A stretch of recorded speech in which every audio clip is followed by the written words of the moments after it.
magazine Banakin. Moko magazine pe sara biso na binonzela pour te réfléchir comment to ko tombola ya biso e colonel obelezali ya binonde ko Dieu merci malobo na ngamba machine ezali bongo edika samba les génieurs patron.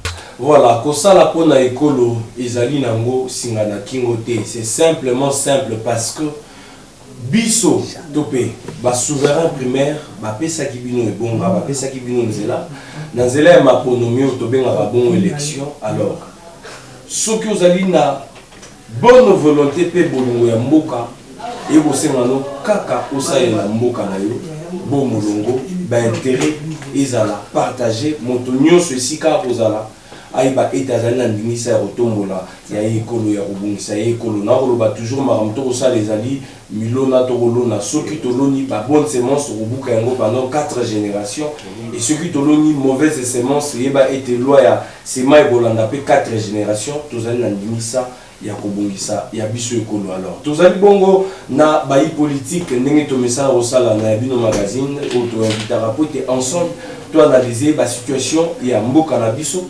bana mboka ba pesa makanisi mais bino pe bokolanda biso moment ndenge tomesala kosala to pesa bino pe nzela po te boye mettre ba point de vue na bino alors tozali bongo na ndeko Félix Kayembe azali bongo moko ya bakambi pe balobeli ya UDPS le parti au pouvoir ndeko Félix Mbote.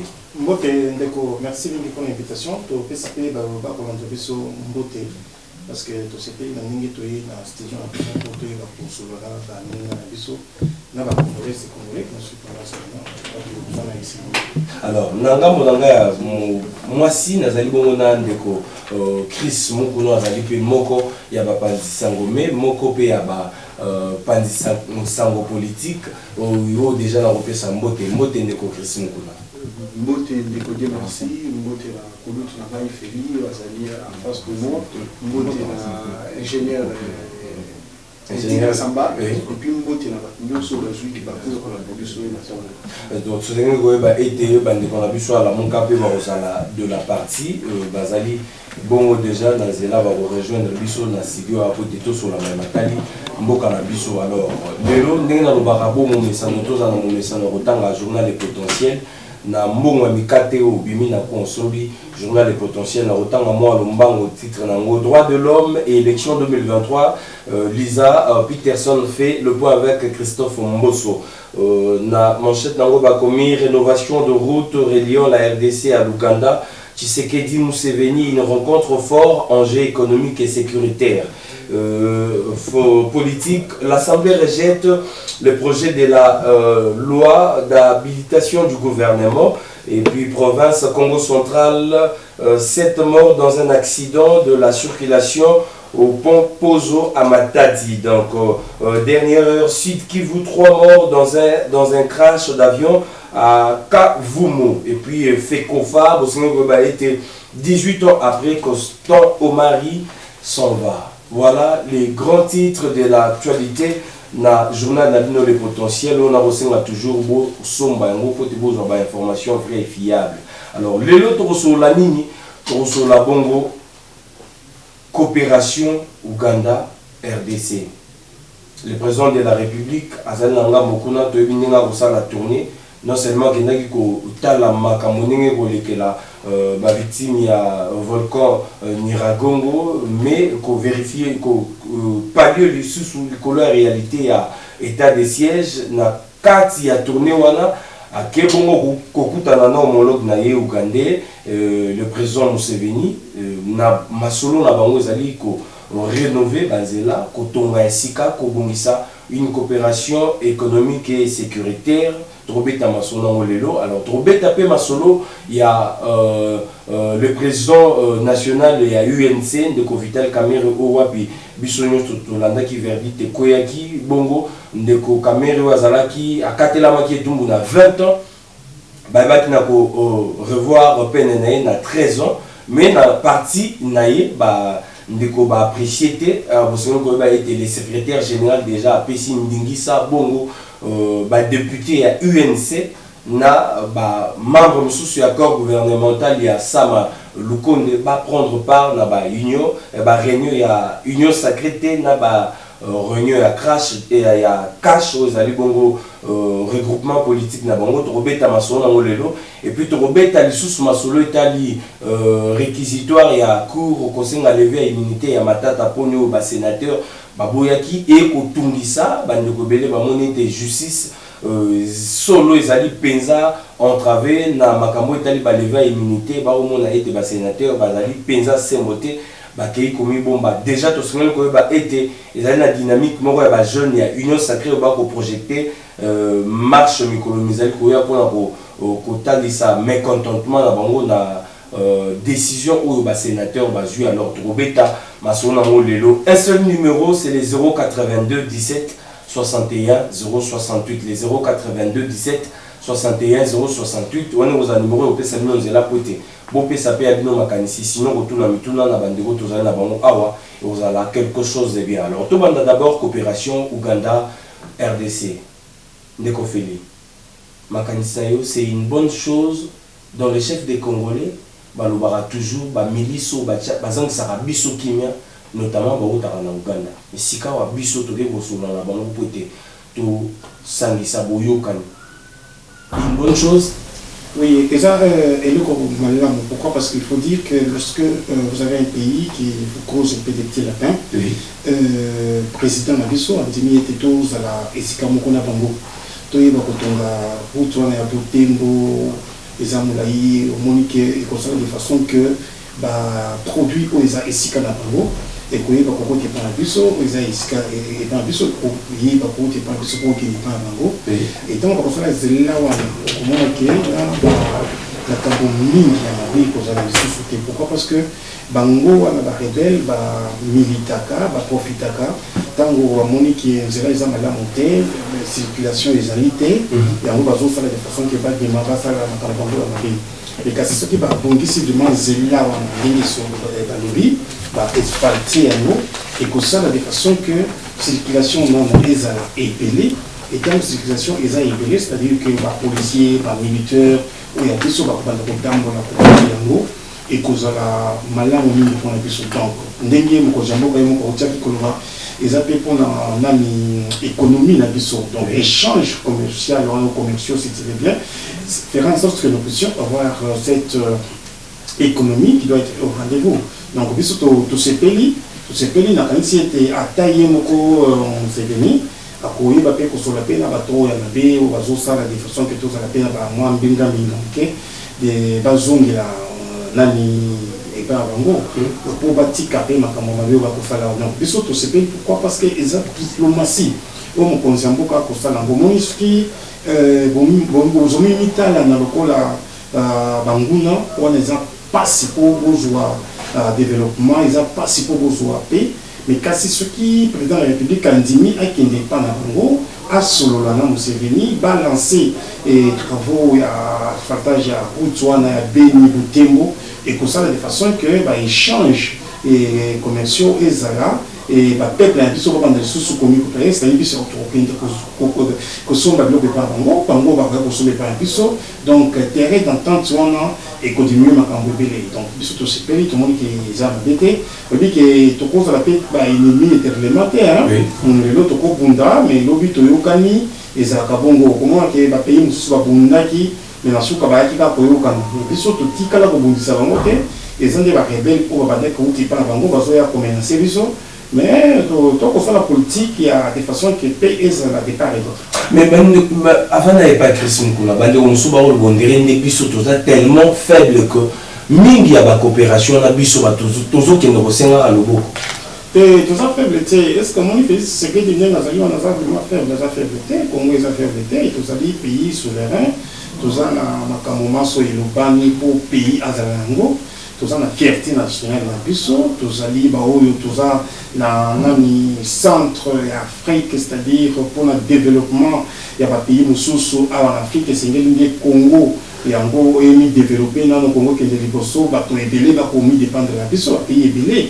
sans Congo ba pays mususu ba ko vivre té on il faut ko bango parce que faiblesse on va te pas coloniser à nini té ça faiblesse té ezande tant au présent autant de loboko tant au nyonso ça signe faiblesse té Mayel oyo Félix Tshisekedi ya yango président na biso donc diplomatie na eza likolo makasi yango bato mosusu bazomona lokola eza faiblesse mais eza faiblesse te ezali nde moto alingi mboka na ye omoni na bapays mosusu bato banso basalaka bacompagnie ya leta te kasi bazalaka na bacommerçant na bango bazalaka na batrafiquant na bango bazalaka na oyo babengaka PME en français petite et moyenne entreprise de façon que circulation ya mbongo ezala ebele na mboka na bino mais ndenge biso toza vraiment na baentreprise ebele te oyebi ke soki bakosala nzela wana ekozala mosala mpe bakopesa bato mosusu be pendant ce moment bato bazosala mosala wana ezotambola kitoko pendant ce moment bato bakosala mosala bakozwa mpe misala bato bakosala nzela wana bakozwa misala bamituka ekobanda kotambola bamarchandise oyo tokobanda kokende kosomba epa na bango bango balinga kosomba epa na biso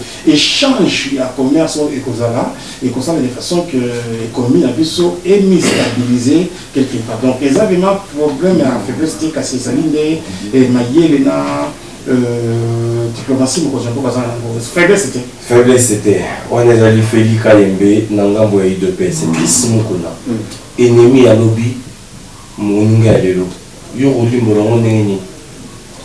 Bon, en tout cas, merci beaucoup pour la question. Moi, je dirais que je n'ai pas de cause ici pour accuser directement l'Ouganda comme étant ennemi de la République démocratique du Congo. Mais il y a un Congolais qui sont Chris Mukuna. Je dis, on a la justice, c'est pour c'est toi qui l'as dit, mais sinon seulement par rapport à des tête à tête où ils ont maquillé entre le président Félix Tshisekedi, le président congolais, et le président ougandais, je pense que Basololi. Parce qu'une fois déjà, Baché Batzela ou Korélien Bissona Ouganda. Oui. Vous voyez, ma frontière, ils ont la contrôler. Sur le plan sécuritaire, je pense que les causes ont avancé parce que tout le monde a bazokota, na banane bazobima. Vous voyez, parce que les bosses, ils ont bakota na bazamba, tout ça, ils ont la facilité, babata, manakati, bazamba, bobaye, babongo, na komene, ils ont bongo, action na bango ya mabe notamment dans le groupe où ils allaient communiquer biso na ngambo wana ya ADF. Vous voyez, donc sur le plan commercial, moi je dirais mon frère Félix vient de dire que échange commercial nous kozala wana ko permettre l'économie na biso et qui est la croissance économique. Moi je vais dire ceci. Natang nzela ko salima déjà c'est une bonne chose ya ko régler biso na Rwanda. Tokozala au moins na Ouganda, tokozala au moins dans accessibilité facile la partie est de Nabiso.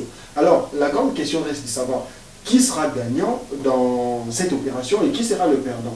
Parce que aussi longtemps que tu es dit au Congo il n'y a jamais eu la politique d'investir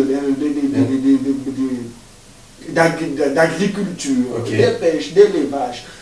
Cette politique-là, nous y a en Congo, qu'on se le dise, tous les gens qui ont ceux qui nous disent là, ils sont parce que Ouganda est bazawana, les Zamboka quand même, les alliés développés dans le Congo. Bango bakomicha na musala, baba na déjà kolona.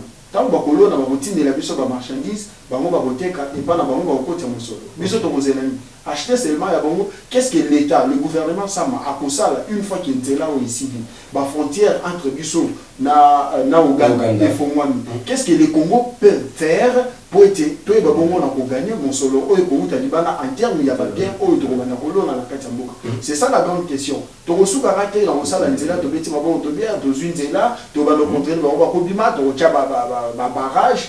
Ça ne va pas nous profiter. Ouais, qu'on profiter de ce qu'ils qu'on se mette au travail, qu'on travaille pour être. Il vous souviendrez, ambassadeur rwandais Outi Koloba, il n'y a pas longtemps, na Bilili, qui était Rwanda, ils allaient profiter mingi, n'a bien l'article première nécessité qu'on a dans Congo. L'article on est pas individu car privé. On n'est pas pour gagner mon solo. Qu'est-ce que l'État fait pour être dans la routière l'industrie pour permettre l'agriculture? On a un gambois, il y a des poissons, il y a des pièces. Qu'est-ce que l'État peut faire pour être babis, mais tout est que l'on va organiser, tout est que l'on va vendre pour être bon moyen permettre tout que ça budget, tout est bon pour investir dans le domaine de l'eau. C'est ça la grande question. On ne peut pas se focaliser seulement sur la construction et bien après. Qui va en profiter?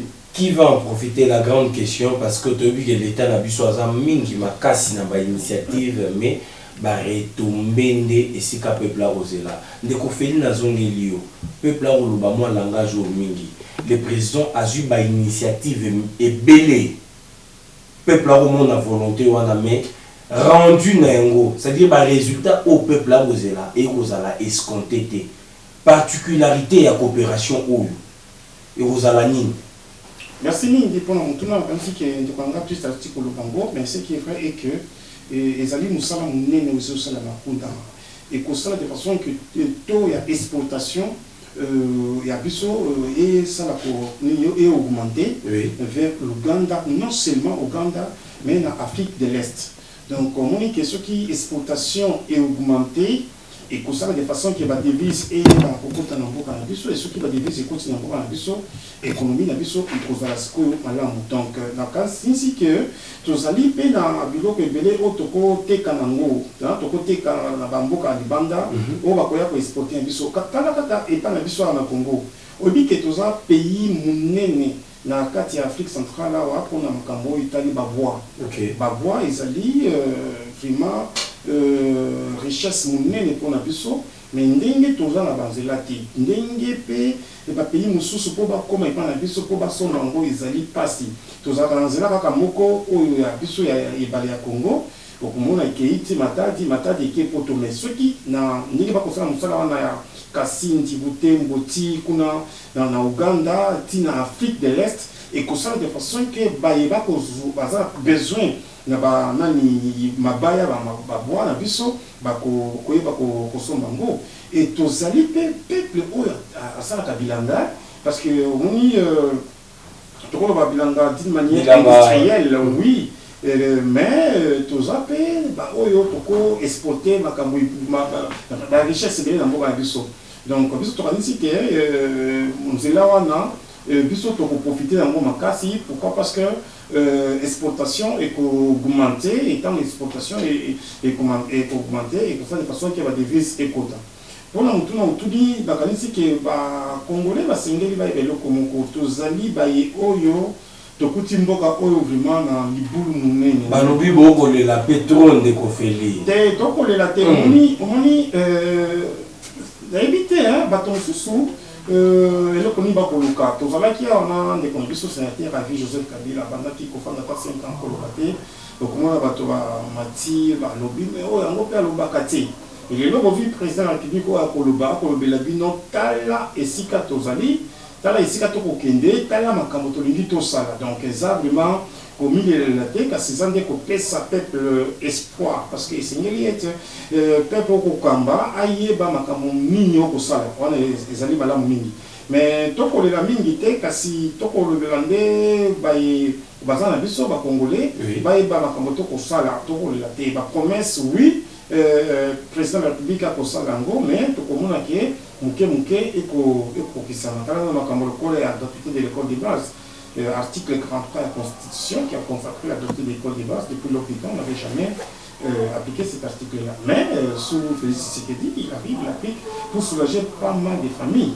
Il va te béler, il va des classes, mais le lot va des classes. Pas là, non, banzela, muke, à cause de l'ango, au moment où il va sauter des moutons, tout le monde qui va bis transconder, il va otaki kosomba, qui fait moins évelé, va commande, il y a avion zali, il y a bateau de pêche zali.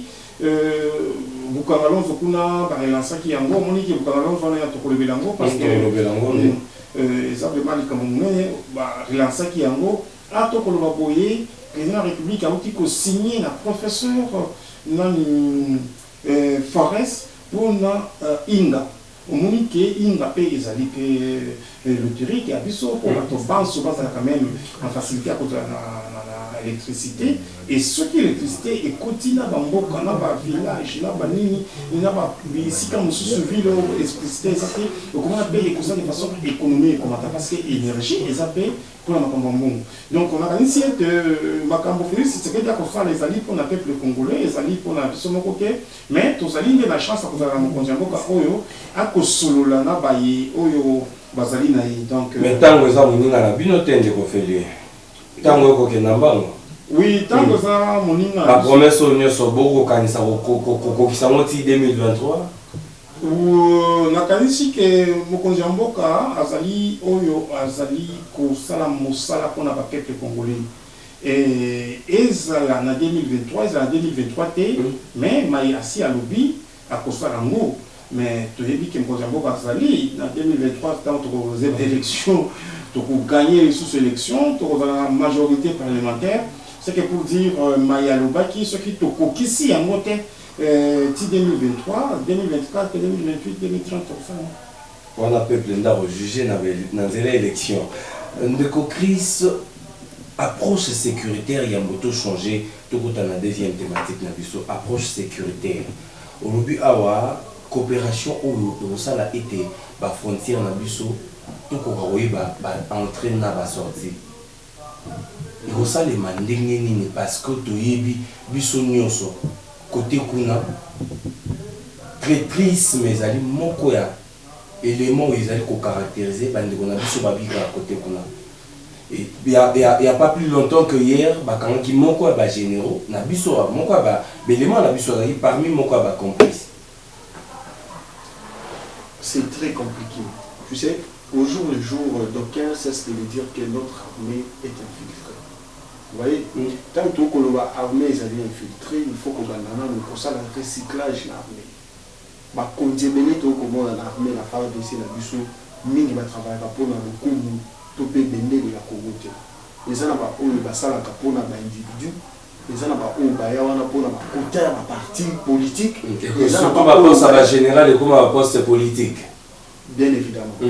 Alors, les locaux, la traître, ça reste une grande question d'investigation, surtout de savoir réellement, banal bazali qu'on trahir, peut pas commune ici quand on a le. Vous voyez, est-ce que bateau moni, en suivant toujours la procédure, qui a pris chaque 3 ans, et c'est le bon gradé par la comata, dans il y a la structure, il y a armée et tout. Tant qu'on va déjà que ça et qu'on permettre qu'on ait une idée. Vous voyez, il y a l'entrée dans la sortie. Comme là, on a plus d'identité, qu'on va continuer sur le camp. Est-ce que vous avez facile? Les lots battus sur vraiment ça, ça manque 2-3 cartes d'électeurs. C'est ça, c'est ça aussi le grand problème. Nous sommes en train de vivre comme un peuple, donc pas comme, mais nous sommes un peuple sans identité. Nous ne sommes pas identifiés. Les lots sont identifiés, nous sommes congolais. Identifier, nous sommes ndenge tola takaba moniere so ba moni moniere ba bi oza congolais so ki ba moni olati lamba ya kaki batali ba bia ndeko raïs ala takabongo ba bi oza congolais. C'est très difficile. Ça fait combien de temps les lots ndeko kabila ti biso na 18 ans na aiba yi ko pesa biso ba pièce d'identité. Les lots on moko ti ko évoquer problème. Mais sinon to ba nota la biso derrière to comprendre la netina so na kuta ina ba étranger ndeko ba oza na mboka na biso na aiba. Oui, on a compris. Les lots mais c'est très difficile. On doit quand même savoir nous organiser à l'interne. Tout banana nous s'organiser bisomoko. Tant que s'organiser bisomoko et qu'on permettre de nous contrôle il y a pas notamment pays frontaliers. Mais quand même soutenons ici cette initiative de construire une route et qu'on permettre à ce que échange commercial donc et comment entre biso na bandeko na biso ya Uganda na Italie sur le plan sécuritaire on ne peut pas redouter la capacité il y a service de renseignement ils avaient bon on a quatre il y a armée na biso puis qui est basali vraiment compétent une fois qu'il va recha bango na service ba koye ba ko sala musala malam pour identifier les Congolais et qui ne sont pas Congolais aussi contrôler l'entièreté de nos frontières à l'est du pays où ils allaient menacer depuis plusieurs décennies. Alors, Félix Kaembe, la décision de la Cour, Kokitisa Bongo, 13 ans de peine, topé de prison, il y a un déco vital caméré. Analyse d'abord, surtout au Landaki procès, est-ce que le droit a été dit? Merci beaucoup pour la question. Je pense que le plus important ici, c'est de donner d'abord les crédits à notre justice. La Bible dit la justice élève les nations. Et ici au Congo, ce qui me fait très mal et qui tout le monde est devenu juriste. On donne les avis juridiques même là où il ne faut pas donner. Lui, non, politique, ne bon même pas congolais, pas comme un bon hôtel, ne pas faire. Moi, je ne dis pas seulement les politiciens, mais plutôt ce sont les gens qui se sentent donner ce travail d'être juriste, même quand on est économiste, lorsqu'on est autre chose que ça. Il y a eu un problème de politique, je dis il n'y a pas eu un problème de politique. On dit les arrêts de la Cour sont déjà rendus. Le plus important ici, ce n'est pas de faire beaucoup de clémence, soit de faire beaucoup de gymnastique, mais plutôt, moi je pense que ça serait important que l'on puisse voir comment est-ce que les avocats de M. Caméré pouvaient interjeter encore appel une fois de plus, pour voir si ils pouvaient trouver gain de cause, qu'il y a déjà contre-courant, beaucoup parler, faire les soubresauts qui ne vont pas aboutir à quelque chose. La justice a fait son travail, et vous savez que la justice d'abord est impartiale, impersonnelle, et lorsque le droit est dit, ça n'engage personne de faire un débat là-dessus. Mais celui qui se sent lésé, a ce pouvoir d'attaquer encore une fois de plus, je ne sais pas, pour demander la révisitation de la peine, c'est le plus important. Mais parce que nous avions vécu hier, où certaines personnes se permettent de toucher l'IDPS, de voir l'IDPS comme si nous étions partie prenante dans ce qui se passe au niveau de la justice. Je dis non. Il faut dire que...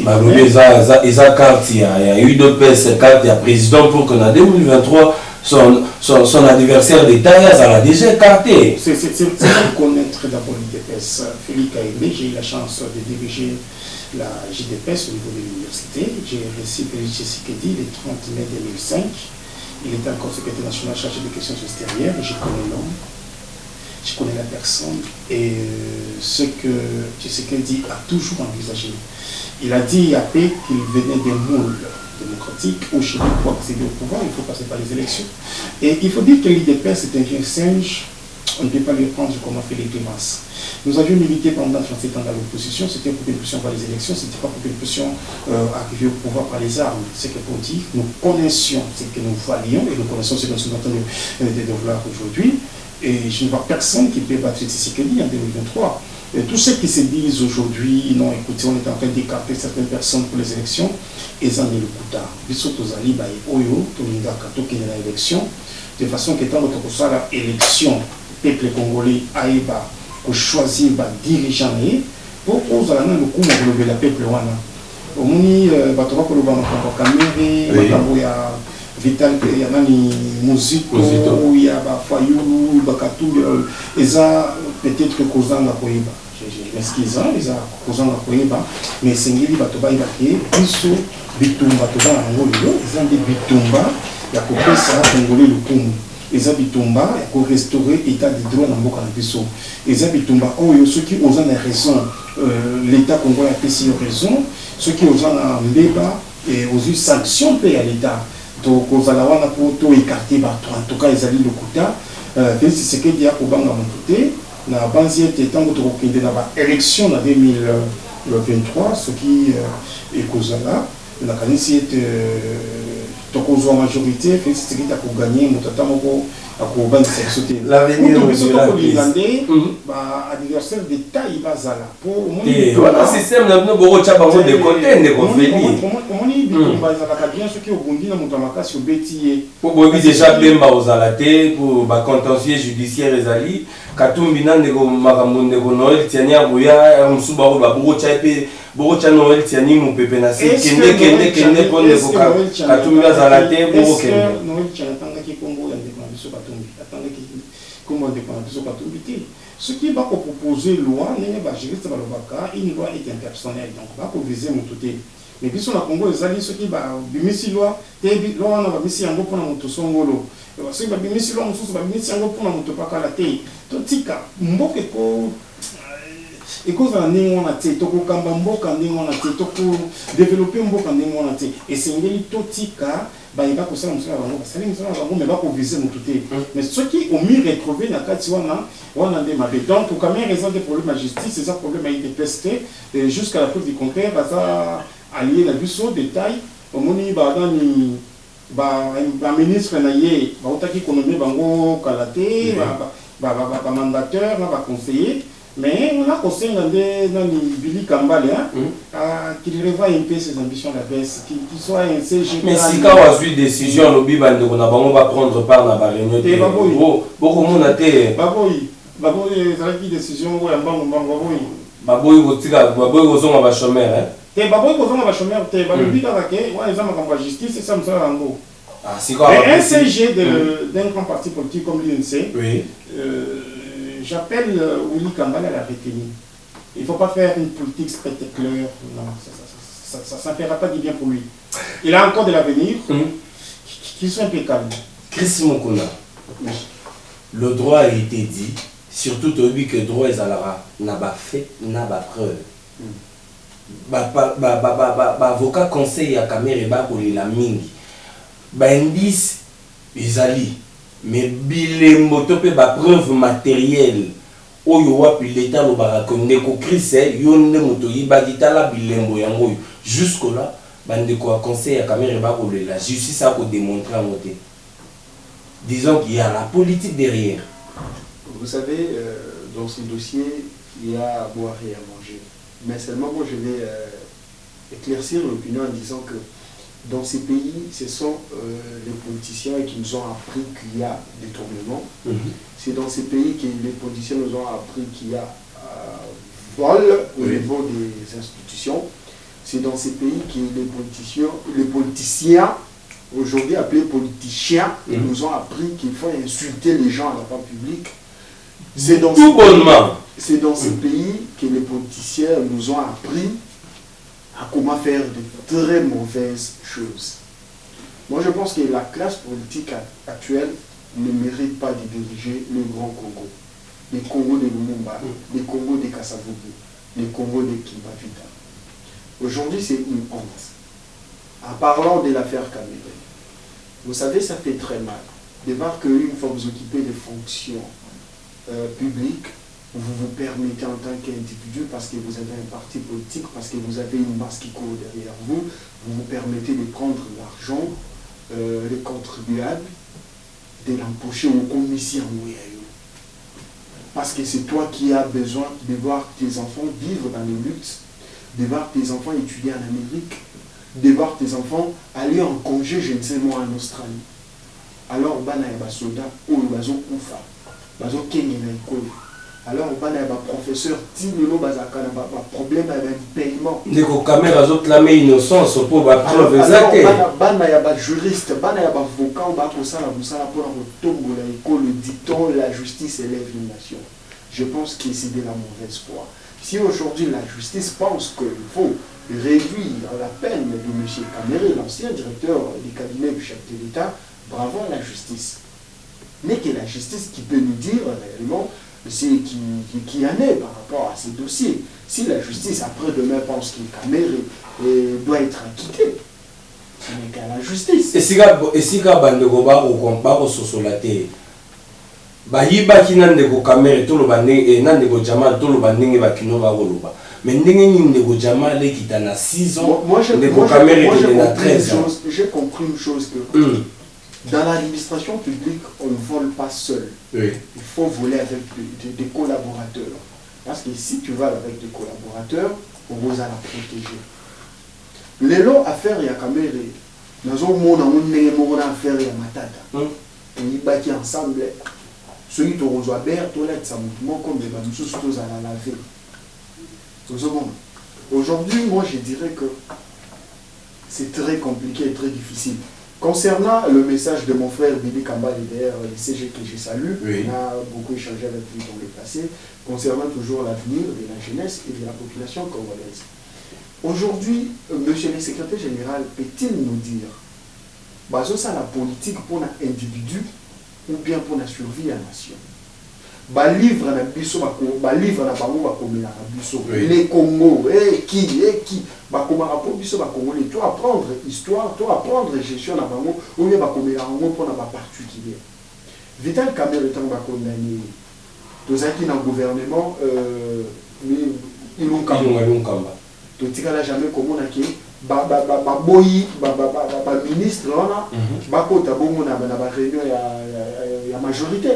Mais pourquoi aujourd'hui cette décision? Donc on peut comprendre aujourd'hui que ministre et à l'UNC ils sont là pour Vital Kamere et non pour la population. C'est ça. Moi je ne suis pas dans l'UDPS seulement, je pose la question de savoir les ministres UNC qui sont actuellement au gouvernement, bazali mpona biso bacongolais to bazali mpona Vital Kamerhe. Wana ba Congolais ne ba royanola. Chers auditeurs, on revient tout juste après.